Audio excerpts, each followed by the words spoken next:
Hi everyone, welcome to इबीट cash और स्वागत है आपका एक और एपिसोड में जिसका नाम है चार्ट ऑफ द वीक। जिसमें हम लोग हर हफ्ते चर्चा करते हैं एक ऐसे चार्ट की जिसमें हमें कुछ खास पैटर्न्स नजर आते हैं, कुछ खास एक्टिविटीज दिखती हैं या कुछ ऐसा कैंडल बार दिखता है जिसमें हमें आगे आने वाले समय में कुछ खास होता दिखता है। आइए चलते हैं इस हफ्ते के चार्ट पर और डिस्कस करते हैं उसके पीछे छिपे लॉजिक के बारे में। इस हफ्ते जो हमने चार्ट चुना है वो कोल इंडिया का चार्ट है। कोल इंडिया के फंडामेंटल्स को अगर देखें तो काफी अच्छे वैल्यूएशंस पे अवेलेबल है।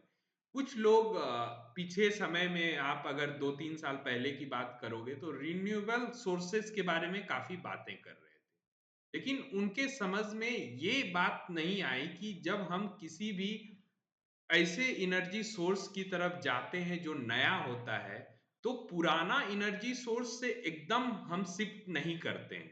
पुराने एनर्जी सोर्सेस का डिमांड पिछले आने वाले लगभग 10 साल, यानी कि अगर हम आज से किसी नए एनर्जी सोर्सेस पर शिफ्ट हो रहे हैं, तो कम से कम 10 से 20 साल प्रीवियस एनर्जी सोर्स का डिमांड और बढ़ता है, क्योंकि हमें शिफ्ट होने में टाइम लगता है और पॉपुलेशन भी उसी हिसाब से बढ़ता रहता है। और कोल हमारे एनर्जी सिस्टम का एक महत्वपूर्ण चीज है।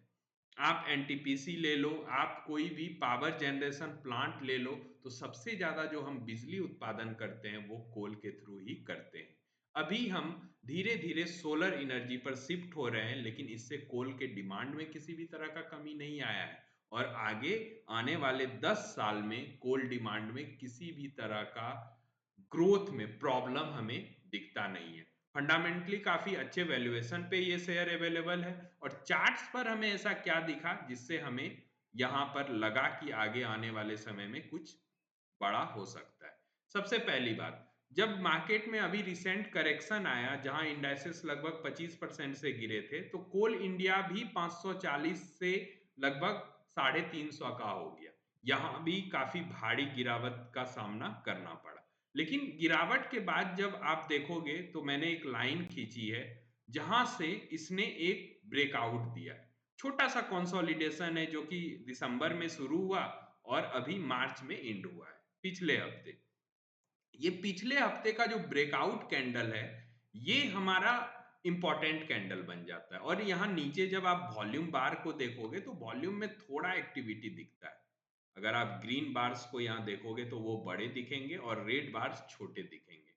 और हमारी नजर इस हफ्ते क्यों पड़ी? तो ब्रेकआउट के बाद जब नेक्स्ट कैंडल हमारा ये बना, इसने रिटेस्ट किया है, इस लाइन के नीचे बंदी नहीं दी है। तो यानी ब्रेकआउट अभी बिल्कुल जारी है, इंटेंड है, और हम यहाँ पर पोजीशन बना सकते हैं। और यहाँ से हमें लक्ष्य क्या दिखता है कोल इंडिया में? तो कोल इंडिया में हमें यहाँ से 500 के आसपास कोई, उससे पहले कोई रेसिस्टेंस दिखता नहीं है। यानी 500 का जो हमारा टारगेट है वो यहाँ से साफ दिखता है। वैल्यूएशन वाइज सही है, इसीलिए नीचे काफी बड़ा जगह बचता नहीं है। नीचे कहाँ मजबूत सपोर्ट है देखें हम लोग तो 300 350 के आसपास इसमें मजबूत सपोर्ट बना हुआ है। और एक फायदा क्या है, अगर आप कोल इंडिया जैसी कंपनी में इन्वेस्ट करते हो तो 12 से 13% आपको डिविडेंड से मिल जाता है। ऐसे शेयरों में इन्वेस्ट करने का फायदा क्या होता है? अगर आपके हाथ में कभी इस तरह के शेयर्स लग जाएं जो वैल्यूएशन भी अच्छे दे रहे हैं, जिनका रेवेन्यू भी अच्छे से बन रहा है, जो आगे आने वाले फ्यूचर में अच्छा प्रॉफिट भी बनाएंगे, और वो 12 से 15% आपको डिविडेंड भी देते हैं, तो इसे बोलते हैं कोयले के खदान में हीरे का मिलना। तो कोल इंडिया हमारी नजर में इस हफ्ते का जो चार्ट ऑफ द वीक है ये उसी श्रेणी का स्टॉक है। हमेशा की तरह डिस्क्लेमर, अगर आपको कोल इंडिया में किसी भी तरह का इन्वेस्टमेंट या ट्रेडिंग बेट लेना हो तो आप अपने फाइनेंशियल एडवाइजर की राय जरूर ले लें। मिलते हैं अगले week next chart of the week के साथ। तब तक सारे लोगों को बाय।